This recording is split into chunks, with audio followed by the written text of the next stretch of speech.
Você já se imaginou sendo aquela pessoa que quando fala, as pessoas querem te escutar, elas querem te dar atenção, elas querem ser convencidas por você, isso sendo uma única pessoa ou um grupo de pessoas? Já imaginou você com essa capacidade de convencer as pessoas a participar do seu projeto? Porque o papo de hoje é exatamente sobre isso. Como falar de uma forma que as pessoas queiram te ouvir. Eu vou te explicar isso a partir de 3 vertentes. Você tem que ser uma pessoa que na percepção do ouvinte vale a pena ser ouvida, quer dizer, você tem que ter autoridade perante ela, você tem que transmitir emoções que valham a pena ser sentidas. O convencimento não é só uma questão de lógica, mas uma questão de emoção. E claro, você também tem que ter ideias lógicas que façam sentido, que valham a pena ser colocadas em prática. Vamos lá? Vamos conversar sobre isso?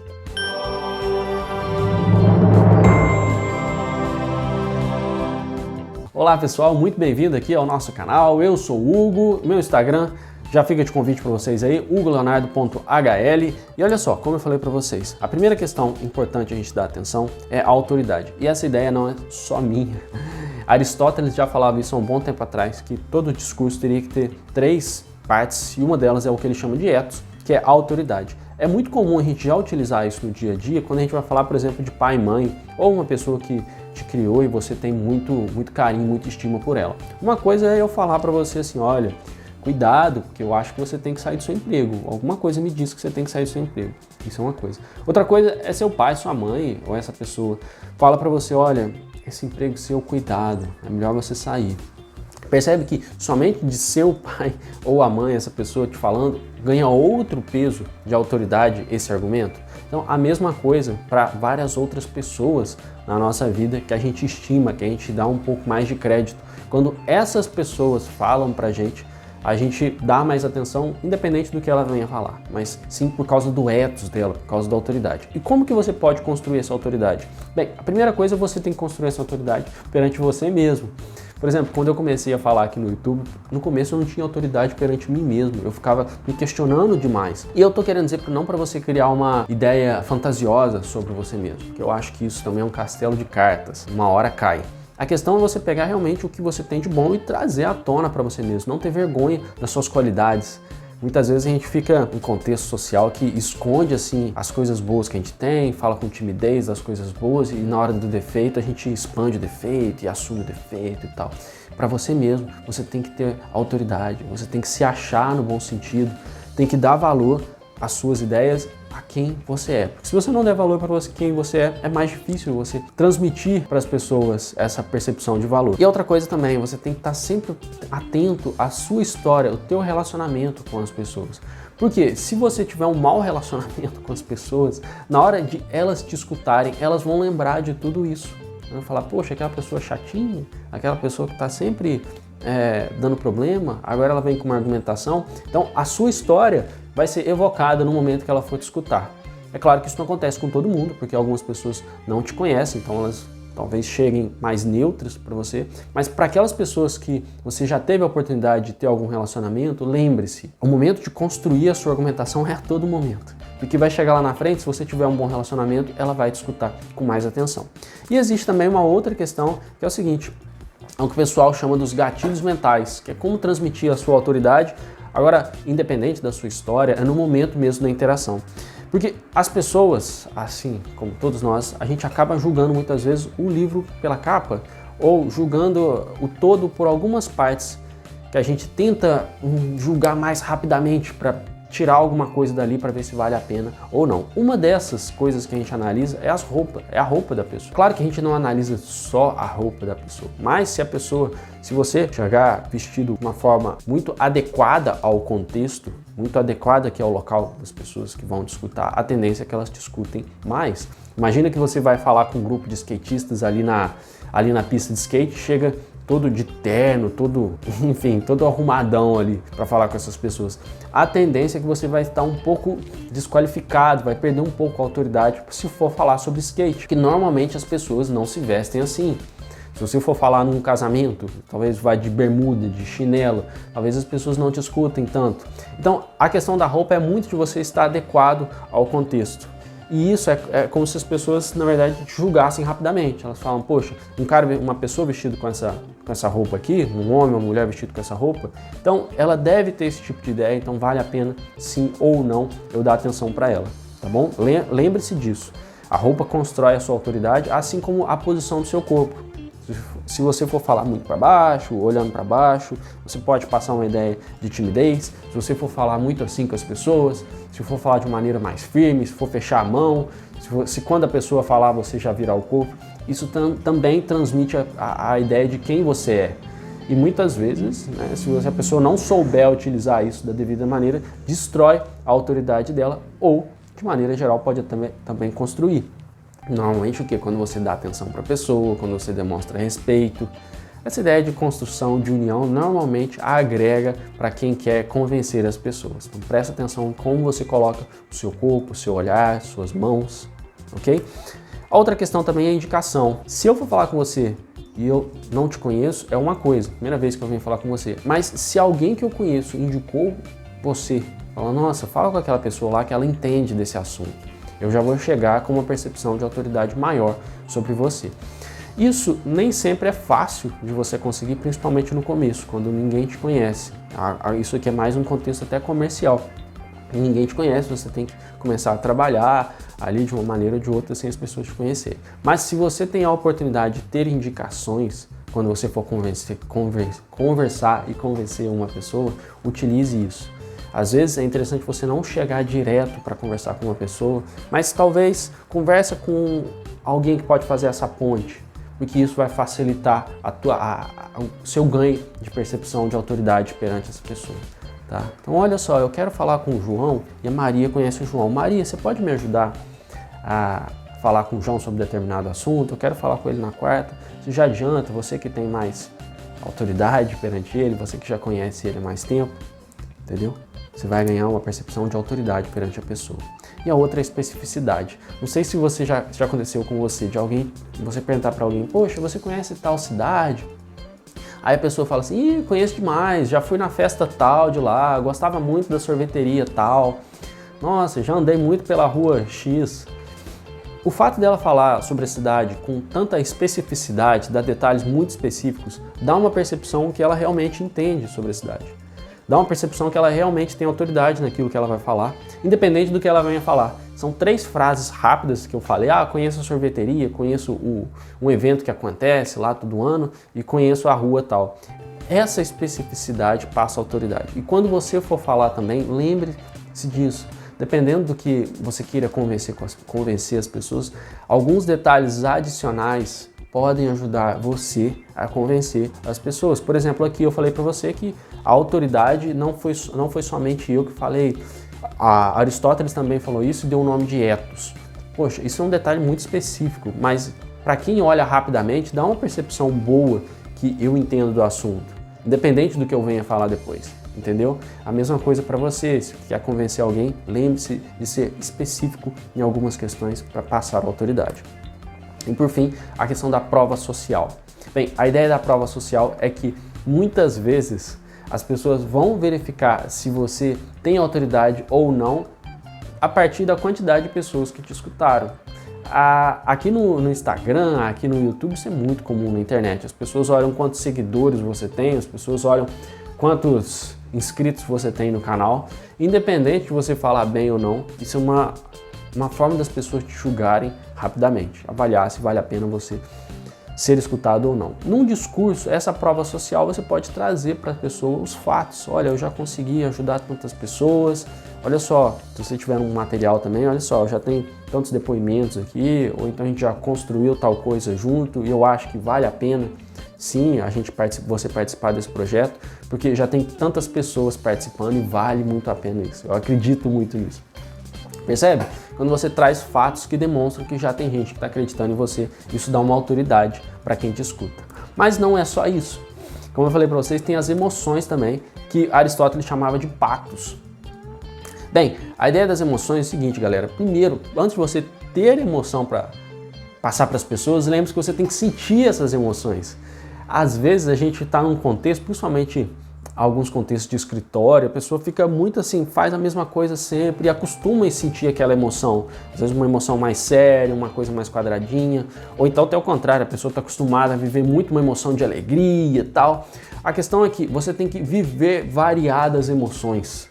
Principalmente no discurso, a variedade das emoções e você sentir essas emoções é muito importante. Então tem um momento que você pode rir, tem um momento que vai ser da alegria, tem um momento da seriedade, tem um momento que você evoca o medo na pessoa para perceber que ela tem que realmente fazer o que você está sugerindo, porque senão ela pode cair em alguns problemas na frente, pode evocar a ideia do prazer.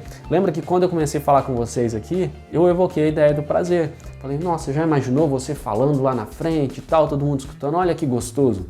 Eu poderia ter falado também, já imaginou você falando lá na frente, ninguém te dando atenção nenhuma. Olha a minha expressão facial. Já imaginou você lá na frente falando, ninguém te dando atenção, você falando sozinho. Olha que desgosto que é essa na vida. Entendeu? Eu estou mexendo aqui com as emoções de quem me escuta, mas para eu conseguir mexer com as emoções, eu tenho que expressar essas emoções. Você tem que buscar as emoções em você mesmo para ser como se fosse um espelho para outra pessoa. E nesse contexto também, lembre-se que em um discurso é importante você alternar as emoções. Um discurso que é 100% do tempo um tipo de emoção só, existe uma tendência em um determinado momento aquilo ficar monótono e perder o encanto. Imagina um discurso, até um discurso de político. Normalmente um discurso de político ele não é o tempo inteiro agressivo. Passa a observar, ele tem uns momentos que fala mais calmo e tal, de repente, não, a gente não pode aceitar um Brasil assim e tal. Porque, pessoal, olhem pra mim, a gente tá junto nessa, a gente vai conseguir. E por mais que essas pessoas não queiram fazer isso, e por mais que essas pessoas queiram o mal do Brasil, nós estamos juntos aqui. Tá vendo que eu tô alternando as coisas? Se eu for manter muito o discurso o tempo inteiro, seja muito alegre, muito eufórico ou muito silencioso, isso vai gerar monotonia. E as emoções, elas exigem essa alternância para dar mais encanto. Tá? E a outra coisa também, percebe o seguinte, que alguns grupos de pessoas, elas são mais sensíveis a determinadas emoções. Então pensa em qual o tipo de emoção que o seu ouvinte gosta mais de ouvir. Talvez eles estejam num momento ali que ele querer mais coisas bem-humoradas. Então você, para conseguir convencer as pessoas, precisa usar mais a emoção do humor. Talvez seja um momento mais sério, então você não pode ficar tão bem-humorado assim. Então é mais do que você expressar qualquer emoção, é mais do que alternar entre qualquer emoção para você convencer as pessoas. Use as emoções que fazem mais sentido para o contexto. Faz sentido para você isso? Use as emoções que fazem mais sentido que a pessoa quer sentir naquele momento. E aí, antes de passar para a próxima etapa, eu só quero fazer 2 convites para você. No momento eu vou fazer um só, que é o seguinte, se você estiver gostando do vídeo aqui, para esse vídeo chegar para mais pessoas, para o YouTube entender que vale a pena, se inscreve no canal e ativa o sininho, tá? Para você também fazer parte desse time aqui de pessoas que estão sendo bem-sucedidas e para a gente também conseguir espalhar esse vídeo para mais pessoas, tá? Clica aí, fica o convite aí para você. Bem, e a última coisa, como eu falei para vocês, é a ideia de logos. Você tem que ter lógica, você tem que ter ideias que valem a pena ser ouvidas. É como num xadrez, mas chega um momento que assim, por mais que você me convença, nossa, que legal, a gente vai vencer e tal, a tua ideia tem que fazer sentido, cara. Por mais que você seja uma autoridade que me emocionou, a tua ideia tem que fazer sentido. Tem que me mostrar por A mais B que vale a pena tomar aquela decisão. E aí, para você conseguir fazer isso, bem, perceba primeiro para você mesmo, a sua ideia vale a pena, você acredita, sabe, mais do que a emoção, mais do que você acreditar em você. Para você, isso que você está pensando faz sentido? Por que faz sentido? Deixa bem claro na sua mente por que faz sentido para você. E uma maneira disso fazer sentido é, faz um resumo da sua ideia. Eu acho muito interessante a gente pensar na ideia do elevador. A ideia do elevador é o seguinte, imagina que você encontrou com uma pessoa muito importante, e você quer convencê-la de determinado assunto. Quer convencê-la, por exemplo, que ela tem que investir na sua empresa. E você encontrou com ela lá no 10º andar, no elevador. E você só tem essa oportunidade de falar com ela dentro desse elevador. Então, assim, do 10º andar até o 1º, você tem que resumir a sua ideia para convencer essa pessoa que a sua ideia vale a pena. Como que você resumiria a sua ideia em um teste de elevador? E a mesma coisa para você. Se a sua ideia talvez estiver muito difusa, você não consegue explicar isso direito para você ou para as pessoas, talvez a sua ideia não esteja valendo tanto a pena assim, talvez a tua ideia não tenha tanta lógica. Embora, claro, você pode convencer as pessoas pelas emoções, mas ela esteja faltando um pouquinho de lógica. Faz esse teste de resumir. A outra questão é o seguinte, pensa, as suas ideias são realmente suas.